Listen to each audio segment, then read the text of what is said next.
Padahal dia tuh baru membunuh temannya sendiri. Ya udah dia goyang-goyang. Bayangin kalian, dia goyang-goyang, Hai guys, Assalamualaikum. Terima kasih sudah klik video ini. Di video kali ini aku ingin membahas sebuah kasus kriminal yang ada di Halmahera. Kasus ini adalah kasus pembunuhan yang dimana korbannya adalah pekerja karyawan BPS. Bagaimana ceritanya? Tanpa berlama-lama kita langsung saja ke ceritanya. Let's go. Jadi korban itu bernama Karya Listianti Pertiwi atau biasa dipanggil Tiwi. Nah, Tiwi ini kelahiran tahun 1995. Asalnya dari Magelang, Jawa Tengah. Pendidikan terakhirnya yaitu Sekolah Tinggi Ilmu Statistik di Jakarta. Nah, guys, setelah lulus kuliah, si Tiwi itu langsung dapat pekerjaan. Nah, kerjaannya itu di Halmahera, tepatnya Maluku Utara. Kerja di kantor Badan Pusat Statistik. Nah, si Tiwi itu langsung tuh kerja di sana. Nah, kerjaannya Stewie juga mendapatkan mes loh untuk tempat tinggal dia. Nah, dia tuh tinggal di Desa Swagi Malaha, Kecamatan Kota Maba. Oh ya guys, aku mau kasih info nih sama kalian tentang backgroundnya si Tiwi. Tiwi ini hobi banget membaca dan dia pengen banget di desa yang dia tinggal itu nanti dibukalah taman bacaan. Nanti akan dia buat nama taman bacaan itu Taman Bacaan Karya, karena dia pengen anak-anak yang ada di desa itu maju, literasinya maju seperti yang di kota. Nah, itu backgroundnya si Tiwi ya. Aku mau kasih tahu juga nih, kan si Tiwi ini kan tinggalnya di desa Swagi Malaha. Dia kan udah dapat mes tuh. Tapi dia tuh nggak cuma sendiri di mes itu. Ada temennya satu lagi yang bernama Almira. Almira ini berasal dari Ternate. Nah, si Almira sama si Tiwi ini satu satu mes lah. Dan kebetulan banget di mes mereka ini cuman ada 2 kamar. Nah, masing-masing dari mereka itu mendapatkan kunci ya. Jadi si Almira dapat kunci, si Tiwi juga dapat kunci. Oh iya, aku lupa nih ngasih tahu infonya. Jadi Almira ini udah punya pacar. Pacarnya bernama Aditya Hanapi atau biasa dipanggil Aditya. Nah, Aditya ini berasal dari Jakarta, orang perantauan juga sama kayak si Tiwi. Aditya tuh kerjanya di kantor BPS juga sama Almira dan juga Tiwi. Jadi mereka bertiga ini satu kantor. Nah, si Aditya sama si Almira ini cinlok gitu loh. Jadi cukuplah udah lama lah orang ini berpacaran. Akhirnya mereka berdua ini memutuskan untuk ke jenjang yang lebih serius yaitu menikah. Nah, mereka pun sudah memutuskan menikah pada tanggal 27 Juli. Tanggal 8 Juli, Aditya sama Almira ini izin cuti ke kantornya kalau mereka mau mengurus pernikahan mereka ya. Nah, pernikahan ini akan dilaksanakan di Ternate, tempatnya si Almira. Oh iya, Aditya sama Almira ini bagi-bagi tugas. Jadi si Almira ini mengurusin untuk acara pernikahan, sedangkan Aditya itu mengurus untuk keluarganya yang ada di Jakarta agar datang, ya kan, seperti membelikan tiket pesawat dan supaya keluarganya datang. Jadi mereka, dan ada infonya lagi nih yang sisi kelamnya si Aditya yang nggak diketahui sama si Almira, yaitu si Aditya ini doyan banget main judol sehingga dia itu mempunyai banyak utang juga di pinjol. Tapi si Almira itu nggak tahu ya, namanya juga kalau pacaran apa sih yang enggak, semuanya yang ditunjukin yang bagus-bagus aja kan, nanti yang buruknya udah ketahuan pas berumah tangga. Beberapa hari kemudian Aditya ini dihubungin sama pinjol ini udah marah-marah minta supaya si Adit segera melunasi peminjamannya itu. Nah, si Adit ini tambah bingung nih, mana uang yang harusnya ongkos buat keluarganya datang itu udah dipakainya buat judol, ya kan, semua uangnya udah habis, nggak ada lagi sama sekali. Akhirnya keesokan harinya si Aditya ini pergi ke bank. Dia mengajukan pinjaman. Nah, dapatlah dia pinjaman senilai 130 juta dari bank tersebut. Nah, setelah itu bukannya dia lunasi untuk membayar pinjol dan segera membelikan tiket pesawat kepada keluarganya, tapi malah dia mengulah lagi. Malahan dipakainya lagi tuh buat judol. Dia berharap kalau uang yang ini bakalan bisa berlipat ganda. Setelah dia pakai tuh, lagi mainkan lagi judulnya, malahan kena batunya. Gak ada dia menang sama sekali. Habislah uang senilai 130 juta yang dia pinjam ke bank itu lunas. Lunas habis dimakan sama judol. Bayangin gak? Nah, semakin pusing lah si Aditya ini. Kemana lagi nih? Udah mana si pinjol harus dibayar, mana orang tua harus segera datang belikan tiket pesawatnya, karena kan bentar lagi mereka akan menikah ya kan. Nah, semakin bingung si Aditya, akhirnya dia punya ide. Pergilah dia ke mana? Ke Halmahera. Di sanalah dia meminjam uang kepada si Tiwi. Tapi calon istrinya itu si Almira itu nggak tahu. Dia beralasan sama si Almira kalau dia pergi untuk refreshing dulu lah sebelum dia menikah. Akhirnya si Almira tuh ya udahlah nggak apa-apa lah ngasih izin ya kan. Dan dia juga beralasan tuh sama si Almira kalau waktu dia jalan-jalan itu dia ada kecelakaan tapi kecelakaan dikit, tapi sehingga dia diobatin di puskesmas lah, makanya dia tunjuk juga tuh di fotonya juga puskesmasnya itu kepada si Almira untuk supaya si Almira itu percaya. Nah setelah itu dia pergilah menjumpai si Tiwi, dia tunggu tuh si Tiwi di dekat-dekat rumahnya si Tiwi aja, dekat mes-mesnya dia tunggu si Tiwi keluar. Akhirnya nggak berapa lama ya, malam-malam tuh si Tiwi keluar tuh habis maghrib atau habis sisa keluarlah dia mengendarai sepeda motornya, disegat tuh sama si Aditya. Tiwi terkejut lah si Tiwi tuh, loh kok Aditya di sini, kan harusnya di Ternate ngurusin pernikahannya. Terus si Aditya tuh bilang tuh sama si Tiwi, Tiwi aku boleh minta tolong, katanya. Minta tolong apa? Pinjamlah duitmu 30 juta katanya, nanti aku ganti setelah menikah. Ya kan kaget lah si Tiwi, tiba-tiba ujuk-ujuk aja orang minjem duit, bukannya dikit tuh duitnya, duit banyak 30 juta. Bayangin kalau tuh 300.000 masih bisa lagi ya dipikir, ini 30 juta gila banget ya. Sekelas, kalau dia si Tiwi ini sekelas artis Nagita Slavina tinggal gesek-gesek gampang, ini kan sama-sama lah mereka juga kerjanya makan gaji gitu ya kan, banyak banget. Akhirnya si Tiwi itu bilang lah ya kan kalau dia tidak bisa meminjamkan duit senilai 30 juta itu, dia juga nggak punya uang senilai itulah, dia beralasan si Tiwi.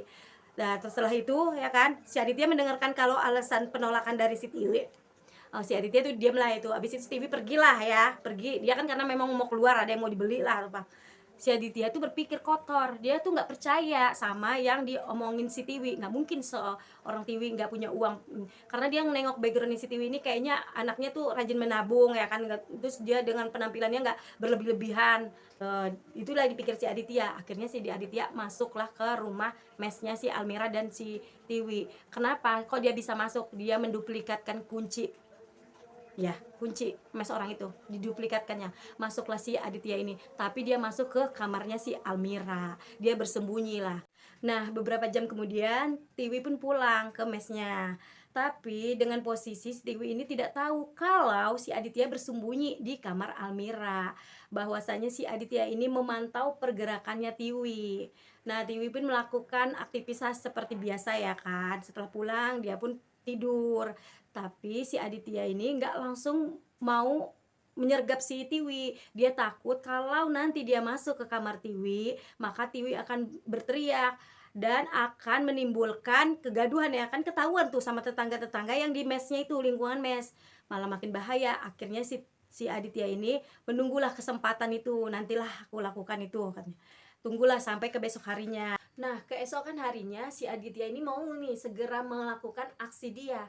Tapi dia ragu-ragu lagi nih, takut kalau masih pagi ini nanti sekitar lingkungan sekitar mes bakalan juga mendengar. Akhirnya dia urungkan lagi tuh niat dia masih tetap bersembunyi di kamarnya Almira. Dia cuma hanya mengintip-ngintip aja ya. Nah karena itu si Tiwi pun seperti biasa, dia tuh mandi terus dia berangkat kerja.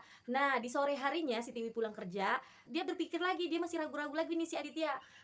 Kayaknya nggak mungkin lah sekarang ini. Mikirkannya di lingkungan mesnya itu kalau besok tepatnya di hari Sabtu itu pasti lingkungan mesnya itu pada pulang kampung, rata-rata banyak yang pulang kampung. Nah dia berpikir nih kalau si Tiwi kan nggak mungkin dia pulang kampung ke Magelang. Akhirnya dia memutuskan besok dia akan segera melakukan aksi dia terhadap si Tiwi. Nah, pada tanggal 19 Juli, tepatnya di hari Sabtu, pagi-pagi si Aditya ini keluar dari kamar Almira. Terus dia masuk nih ke kamar si Tiwi. Dia kan punya kan kunci apa duplikat itu kan. Dia pelan-pelan tuh. Saat itu si Tiwi masih tidur. Akhirnya dia bekep tuh, tiba-tiba si Tiwi yang sedang terbaring, dia bekep. Si Tiwi pun terkejut kan. Nah, dia nggak bisa berbuat apa-apa si Tiwi ini, ya kan? Diikat lah tuh, mulutnya pakai lakban, tangannya diikat pakai tali, kakinya diikat pakai tali. Bahkan si Aditya ini melecehkan si Tiwi, walaupun si Tiwi itu memberontak, tapi namanya juga perempuan ya, seberapa lah kuatnya ya kan. Akhirnya setelah dia melecehkan si Tiwi, dia mengambil handphonenya si Tiwi nih, si Aditya. Diambillah handphonenya si Tiwi. Terus dia bilang sama si Tiwi, cepat kasih tahu password m-banking kamu. Si Tiwi yang nggak bisa berbuat apa-apa karena diancam akan dibunuh. Daripada dia melayang ya nyawanya, si Tiwi akhirnya memberikanlah password m-banking dia. Setelah itu si Aditya melihat tabungannya si Tiwi ada 38 juta di dalam uangnya itu. Akhirnya dikuras si Aditya, tapi si Aditya tuh bikin di m-bankingnya tuh transfernya ke GoPay-nya si Tiwi lagi. Dia nggak mau tuh kalau ketahuan misalnya nanti mutasinya. Akhirnya dia kirimlah uang yang 38 juta yang di m-bankingnya si Tiwi ke GoPay-nya Tiwi lagi. Baru setelah itu dia GoPay-nya si Tiwi dikirimlah baru ke ke punya si Aditya. Diambillah 38 juta. Tapi disayang-sayangnya lagi si Aditya ini nggak ada merasa cukup. Setelah itu dia berpikir apa lagi? Dia berpikir untuk meminjam pinjaman pinjol pakai akunnya si Tiwi lah, pakai data-data si Tiwi. Akhirnya sukses lah, dapatlah pinjaman itu, di pinjol itu dapatlah 50 juta. Dapatlah 50 juta dari pinjol itu. Jadi total yang sudah si Aditya ambil itu kira-kira sampailah 89 juta uang si Tiwi. Setelah itu si Aditya bukan melepaskan si Tiwi, dia berpikir kalau dilepaskan pasti si Tiwi bakalan laporin semua ini ke polisi. Akhirnya si Aditya ini membunuh si Tiwi dengan cara menutup muka si Tiwi itu pakai bantal dibekap sampai kira-kira 3 menit.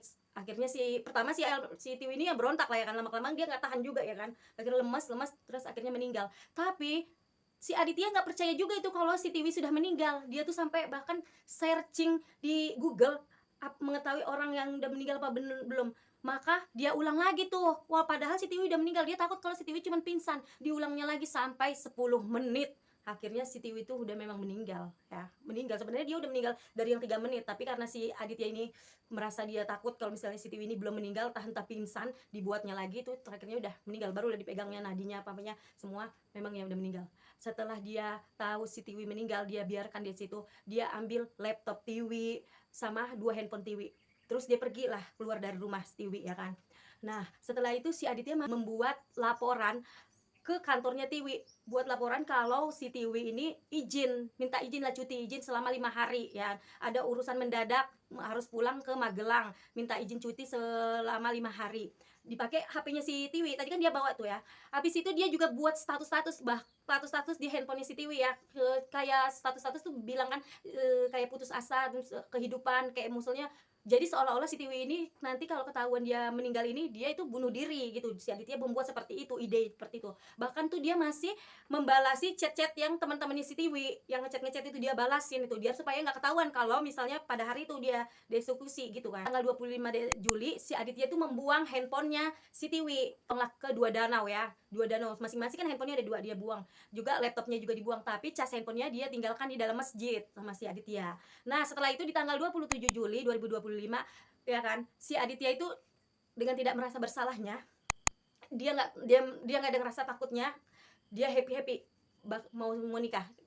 Dia goyang-goyang, masih ada tuh sempat dia kayak sini joget, padahal dia tuh baru membunuh temannya sendiri, teman istrinya, teman dia juga, tapi dia tuh kayak psikopat gitu loh, nggak ada rasa takut atau gimana gitu. Ya udah, dia tuh dengan rasa santai, ya udah dia goyang-goyang. Bayangin kalian, dia goyang-goyang, kesenengan dia, happy di acara pernikahan dia itu.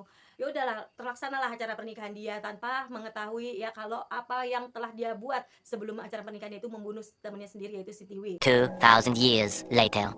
Tanggal 30 si temannya si Tiwi ini heran nih, udah tanggal 30 Juli, teman sekantornya, kok si Tiwi ini kan minta cuti waktu itu dari tanggal 19 ya, minta cuti, harusnya kan tanggal 25 atau tanggal 26 dia udah masuk nih kerja, tapi dia kok nggak masuk kerja. Bahkan setelah itu temannya itu menelpon nomor si Tiwi ini nggak aktif lagi, udah nggak aktif gitu. Kenapa ya si Tiwi ini? Akhirnya temannya itu memutuskan untuk pergilah ke mesnya tempat tinggalnya si Tiwi. Pas didatengin ke sana kan, diketok-ketok rumahnya, nggak ada jawaban. Balik lagi lah temannya ini, kemana ya, kok nggak ada jawaban gitu pikiran temannya itu. Yaudahlah pulang lagi. Akhirnya tuh temannya mau cari tahu nih, kok si Tiwi nggak juga kerja juga nih, kebesokannya nih temennya mau ngasih tahu. Akhirnya temennya ini cari tahu nomor telepon keluarganya si Tiwi, dihubungi lah, dapat tuh nomor telepon orang tuanya, dihubungin lah tuh orang tuanya. Nah, setelah dihubungin orang tuanya, terus orang tuanya bilang kalau dia juga beberapa hari ini heran nengokan si Tiwi ini nggak ada nelpon-nelpon sama sekali juga gitu loh. Oh iya bu, kan tapi si Tiwi juga bilang alasannya dia ke Magelang. Enggak, dia nggak ada ke Magelang gitu, dia nggak ada ke Magelang. Dan juga ibunya juga heran, keluarganya tuh heran kalau si Tiwi kok nggak ada hubungin. Tapi beberapa hari sebelumnya katanya si Tiwi ini cerita sama ibunya kalau dia itu kerjaannya menumpuk sehingga dia kurang untuk menghubungi ibunya. Jadi ibunya pikir si Tiwi ini lagi kerjanya bertumpuk, jadi dia lupa kali ngehubungin ibunya karena nggak kesempet, dia banyakan kerjaan gitu pikir ibunya. Ya udahlah nak, coba dulu tengok lagi ke mesnya lagi. Jadi orangnya dari kantornya pergi lagi nih ke mesnya. Nah, saat pergi lagi ke mesnya, orang itu udahlah paksain kita dobrak aja nih, kita takut nih kenapa-napa si Tiwi, soalnya orang tuanya juga bilang nggak ada dia di Magelang ya kan. Akhirnya mau didobrak tuh, tapi diciumlah dulu dari jendela, mau diintip dulu lah dari jendela kan. Pas diintip sama orang itu, ya kan, orang pekerja di kantornya si Tiwi ini ngintip, bau, ada cium bau gitu. Ah, dia udah enggak ini, udah ada macam-macam nih, udah apa ini gitu kan. Akhirnya tapi sebelum orang itu mendobrak, orang itu pun segera melaporkan ke polisi, biar supaya polisi aja yang langsung dobrak ya. Dan setelah itu polisi pun datang. Nah, polisi itu mendobrak kamarnya si Tiwi ini ya kan. Pas didobrak, tahu nggak? Dilihat jasadnya si Tiwi yang sudah mengenaskan, sudah mulai membusuk ya. Bayangin deh. Akhirnya si Tiwi pun dibawalah ke rumah sakit untuk diotopsi ya, agar supaya tahu apa penyebab kematian si Tiwi. Oh iya, tahu nggak? Pas waktu polisi itu datang terus rame-rame udah ketahuan si Tiwi meninggal, si Aditya ada loh, ada. Dia pura-pura nggak tahu mengetahuin, dia dia nengok gitu, nengokan jasa CCTV, nggak tahu kalau sebenarnya dia yang udah melakukan itu. Dia tuh kayak mantau gitulah. Akhirnya polisi bergerak cepat untuk mengetahui apa penyebab kematiannya si Tiwi ini ya kan. Nah, dipanggillah saksi-saksi ya di ini dari kantor teman-teman kerjanya juga dipanggilin sama polisi. Ada nih tetangga yang dari mesnya si Tiwi bilang kalau pada waktu malam itu terakhir dia lihat kalau si Aditya bolak-balik tuh di mes itu, bolak-balik terus sempat ngomong sama si Tiwi. Nah, akhirnya polisi pun mencurigai si Aditya. Nah, si Aditya pun dipanggil ya kan, akan dipanggil untuk diinterogasi ya kan mengenai dia hubungan dia sama si Tiwi atau apa semuanya lah. Keesokan harinya si Aditya ini kan mau dipanggil sama polisi untuk dimintain keterangan. Nah, Aditya ini jujur sama si Almira. Dia bilang sama si Almira kalau dia ini punya kebiasaan buruk yaitu main judol. Jadi si Almira terkejut, pikirnya mau apa yang mau dibilangin, ternyata dia mau bilang kalau dia tuh kebiasaan main judol dan utang dia tuh udah menumpuk di aplikasi pinjol. Nah, si Almira juga kejut juga lah ya kan. Ya ampun, ternyata tuh suaminya tuh kayak gitu kebiasaan buruknya gitu kan. Maafin aku ya sayang, itulah kayak gitu, aku janji akan berubah ya. Dia bilang kayak gitulah sama si Almira. Tapi si Almira kan nggak tahu ya, lebih dari parah itu ternyata suaminya ini pembunuhnya. Si Almira nggak tahu nih ya kan. Nah, tapi si Aditya ini nggak pengen dia tuh dini nama masa, akhirnya dia datanglah kantor polisi, dia menyerahkan diri sendiri. Sebelum dia diinterogasi panjang lebar, dia sendiri menyerahkan diri. Dia menyerahkan diri sendiri. Dia memberitahu sama polisi bahwasanya si Tiwi meninggal itu akibat dia. Dia ceritain lah semua tuh rangkaiannya itu. Kenapa dia sampai membunuh si Tiwi, karena utang yang si pinjol, karena dia mau menikah, itu semua diceritainnya. Betapa terkejutnya istrinya si Almira kalau tahu kalau ternyata suaminya ini pembunuh berdarah dingin, dan teman-temannya pun yang di kantor kan kaget ya kan. Ya ampun, si Aditya. Ya udahlah, akhirnya ketahuan lah ya kan dan ditangkap lah. Setelah itu jasadnya si Tiwi ini segera dipulangkan ke Magelang lah, diterimalah sama keluarganya. Nah, untuk teman-teman, marilah kita doakan almarhumah Tiwi ini semoga segala amal perbuatannya diterima sama Allah Subhanahu wa taala. Amin ya robbal alamin. Dan untuk keluarganya yang ditinggalkan semoga diberi ketabahan. Akibat judi ini ya kan, inilah yang seperti yang dibilang Pak Haji Rhoma Irama, judi itu nggak akan membuat kaya, nggak akan mau kayak gimana pun kamu nggak akan kaya. Tidak ada orang manusia yang kaya karena judi, betul nggak sih? Kalau aku sependapat dengan Pak Haji Rhoma Irama. Jadi gini, kita yang susah aja untuk makan aja, mencari mati-matian aja, maksudnya mencari yang halal ya, yang mati-matian aja pun kadang-kadang sulit ya, apalagi yang untuk berjudi-judi. Udahlah, nggak usah lah yang dikerjakan yang tidak-tidak. Apalagi ini kan dia udah sebagai karyawan, udah kerjanya gajinya, ngapain lah dia tuh berpendidikan, tapi tahu yang berpendidikan kayak gini tapi malah kerjaannya kayak gitu, main judol segala. Ya udahlah, oke guys, sampai di sini dulu ya cerita tentang karyawan BPS ini. Semoga dari cerita ini kita bisa mengambil hikmahnya ya. Dan untuk kalian semua, terima kasih ya yang udah mengklik video ini. Jangan lupa like, comment, and subscribe biar aku semakin semangat membuat videonya. Terima kasih. Wassalamualaikum. See you next time. Mwah.